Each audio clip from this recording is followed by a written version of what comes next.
السلام عليكم ورحمة الله وبركاته. احنا في البداية يا جماعة هنعمل النهاردة فيديو جديد ازاي نوصل ال الكروس او البروسيسور الديجيتال اللي هو توب برو على اللاب بدون انترنت. تمام، فاحنا عندنا اهو الكروس يا جماعة. موضوع سهل قوي. احنا بس كل اللي هنحتاجه اكسس بوينت. تمام، كابل انترنت بس، يعني احنا مش هنعوز حتى نت خالص.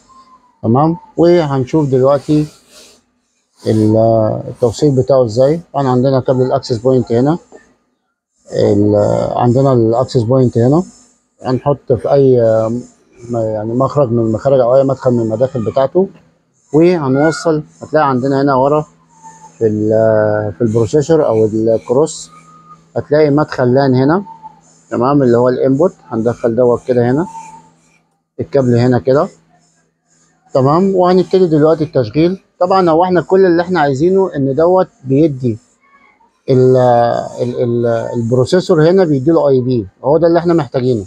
والاي بي بينزل على برنامج على اللاب بال بالاي بي بتاعه، فبيخش على البروسيسور فبتعمل كل التسطيبه بتاعتك، وبيبقى وايرلس من خلال اتصال مباشر بالبروسيسور هنا، وبتعمل كل السيت اب بتاعه.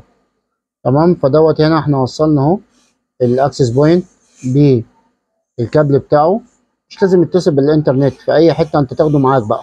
هو مجرد بس وسيله اتصال، بيحول الكروس من هنا او البروسيسور من هنا لجهاز كمبيوتر، بياخد اي بي من الجهاز هنا، والجهاز دوت بيخش على بيخش على اللاب وبيتشبك بيه، وبالتالي انت الموضوع عندك بيبقى سهل. فخلونا نجرب دلوقتي. احنا هنا شغلنا اهو البروسيسور اللي هو توب برو دي ال ام 408، والاكسس بوينت برضو شغلناه هنا اهو بيحمل معانا. تمام، هنستنى بقى لما ايه، لما كل يقوم هنا. طبعا الباسورد هنا انت بتدخل باسورد لو انت اول مره، هما طبعا 4 اصفار اول مره، وبعد كده بندوس اوكي. انت كده بتخش على البروجرام بتاعه. بس ده كل اللي انت هتعمله. تمام، واحنا هنا اهو هنطفي بس اللي هنا الكشاف اهو. ادي الجهاز هنا اتوصل هنا اهو زي ما انتم شايفين كده اهو. تمام، وهنوصل دلوقتي على اللاب وهنشوف بيتوصل ازاي. طبعا مفيش اي كابلات ما بينه وما بين اللاب، مفيش اي حاجه خالص، هو وايرلس على طول. اول حاجه هنعملها هنا يا جماعه، اللي احنا عندنا اللاب هنا هنوصله بالاكسس بوينت هنا اهو زي ما انتم شايفين هنا كده. اكتبي اللينك. تمام، في باسورد بقى بيبقى فيه الاكسس بوينت من تحت، فانت بتاخد الباسورد هنا وبتدخله. المهم ان انت تبقى ايه، عامل كونكت ما بينك وما بين اللاب، اكنك بتتصل براوتر عادي خالص، مفيش اي مشكله فيه. تمام، بعد كده بنروح على البرنامج. هنشوف دلوقتي البرنامج كده اهو. نفتح كده، ادي البرنامج هنا اهو. تمام، البرنامج دوت طبعا بتنزله من على السايت، وابقى احط لكم رابط التحميل بتاعه بتاع البروسيسور هنا او الكروس ديجيتال على حسب يعني. تمام، فاحنا هنا بنفتح اهو، فيبان لك اتنين اختيار. سيلكت نتورك كارد، يعني انت عايز، واخد بالك، اصل الكروس دوت يا جماعه ممكن يشتبك بموديلات تانية. ممكن يشتبك بالميكسر بتاعه عن طريق وصلات الانترنت برضو. فانت بتختار هنا، هو هيشتبك بميكسر تاني عشان يزود عدد المداخل او يعمل شبكه، او انت هتختار اللي هو يشتغل يعني بيبقى متوصل كونكت بالراوتر. فانا هنختار اللي هو كونكت بالراوتر هنا، ونعمل نيكست كده. تمام، ونستنى شويه كده عشان ايه يفتح معانا اهو هنا كده.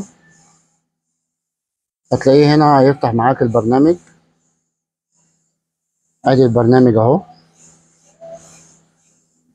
تمام، هو دوت البرنامج بتاعه. طب نعرف ازاي اللي هو كونكت ولا لا؟ هو لغايه دلوقتي مش كونكت، يعني لغايه دلوقتي هو مش كونكت. فقبل ما نعمل القصه ديت بنروح نقفل دوت خالص. قبل ما نعمل القصه ديت نقفل ده خالص. تمام، ونفتح البرنامج تاني. نختار اول واحده ديت اللي هي بتوصل بيه كذا كروس معاه. انا عشان بس ادخل الاي بي بتاعه. وهتلاقوا في حاجه هنا مكتوب عليها كونكت وسيت اب. هنعمل سيت اب هنا. هنلاقي فيه هنا حاجه اسمها سكان. هندوس على السكان، هتلاقي فيه ان انت عندك ده الاي بي بتاع الكروس عندك. هناخده هنا ابلاي، تمام، وهنعمل هنا كونكت. خلاص احنا عملنا كونكت، نروح قافلين البرنامج ونروح فاتحين البرنامج تاني، تمام، ونعمل اتصال ب نتورك مود اللي هي التانية بالراوتر يعني، ونوصل ده كده هنا.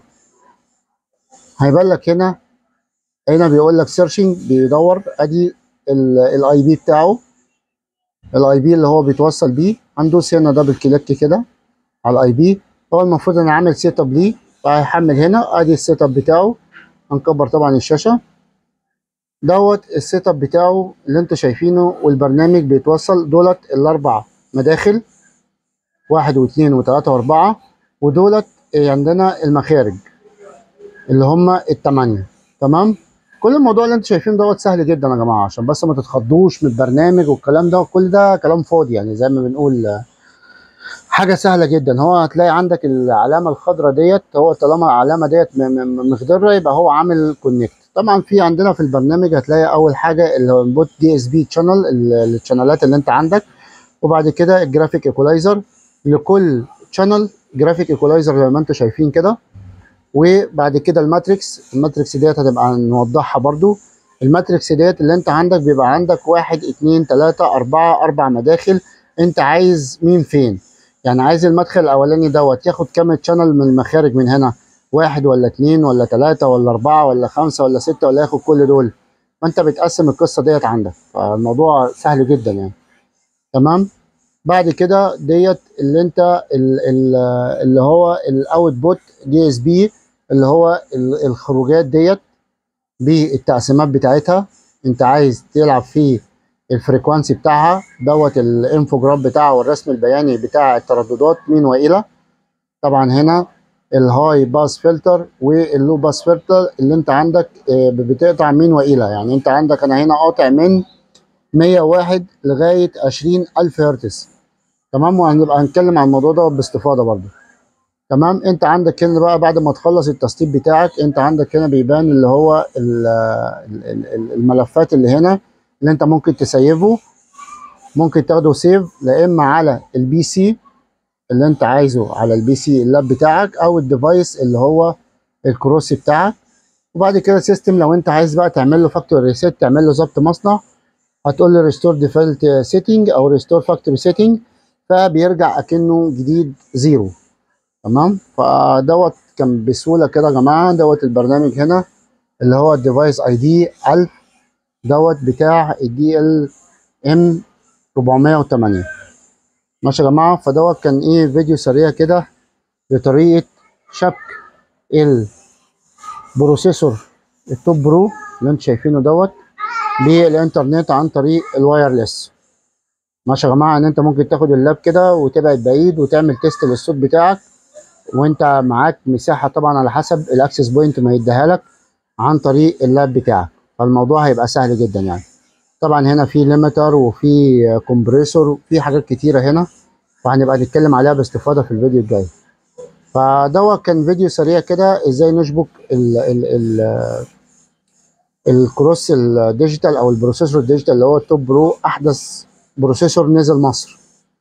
تمام. وهعيد وازيد يا جماعه، انا ما بشتغلش الا على الاجهزه اللي نازله مصر، لان فيما يخص بره التارجت بتاعنا او بره الجمهوريه مش هنقدر نستفيد منه. فدوت عشان بس ايه تبقى عندك مكتبه للناس اللي هم هيجوا يشتروا الكروس دوت، لو هم مش عارفين يتعاملوا معاه، فدوت هيبقى عندك على القناه بتاعتنا، تبقى مرجع ليك في اي وقت ممكن ترجع لها وتشوف اللي انت عايزه.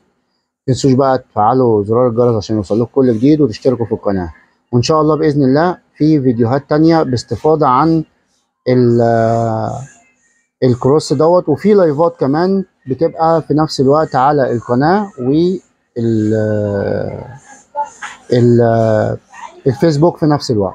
فاستنونا بإذن الله، وإن شاء الله في يعني دايما في جديد إن شاء الله. سلام عليكم.